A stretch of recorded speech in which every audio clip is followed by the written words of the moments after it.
Hey everyone, welcome to Area 616 and to day 1 of Luke Cage week. Today I'll be releasing the first of a series of videos where I take all the early reviews for an upcoming movie or TV show and compile them into a single video, in order to give you guys an idea of what the critics agree and disagree on. I'll be doing this for every major release.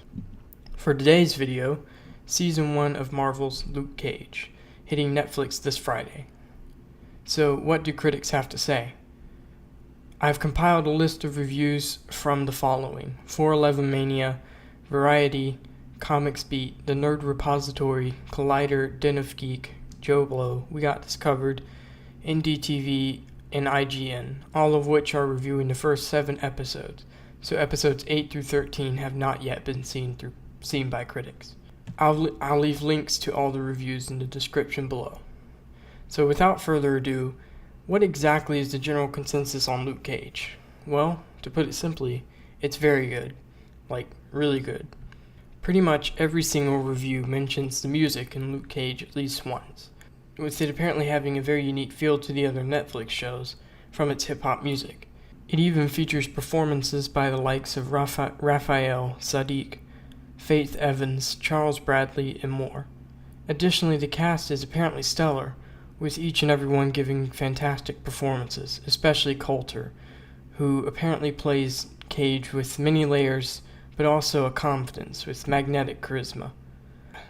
Like Fisk and Kilgrave before him, it looks like Cottonmouth will go down as one of Marvel's best villains as well, as he is said to be a very interesting character, but still unique to the previous 2 villains.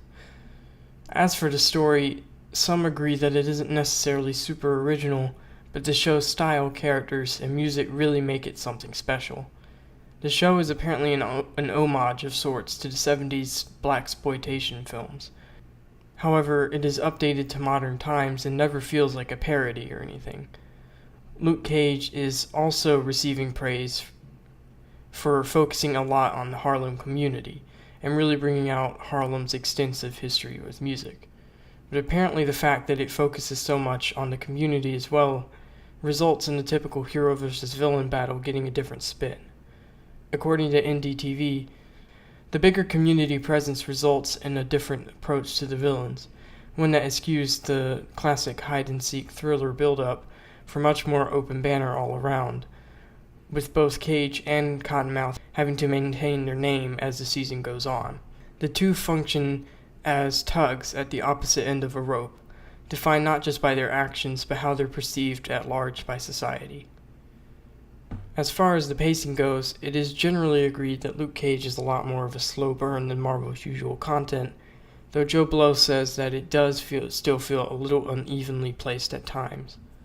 According to the reviews, the show tackles several, quote, heady stuff, including black identity, class conflict, inner-city crime, civic pride, life after imprisonment, etc.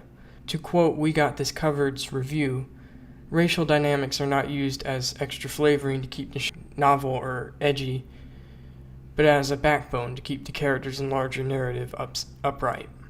End quote. In Comics Beat's review, they state that showrunner Chio Hoderi Coker handles these issues very well, and that his perspective is invaluable and that, quote, the clarity of his voice rings through at all points.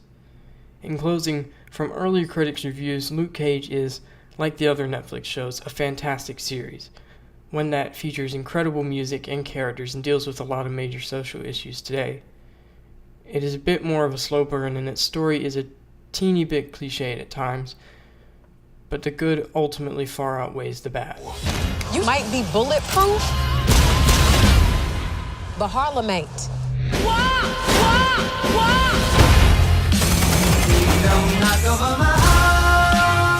This city is supposed to represent our hopes and dreams. You have to fight for what's right every single day. Yeah, my heart is full of you.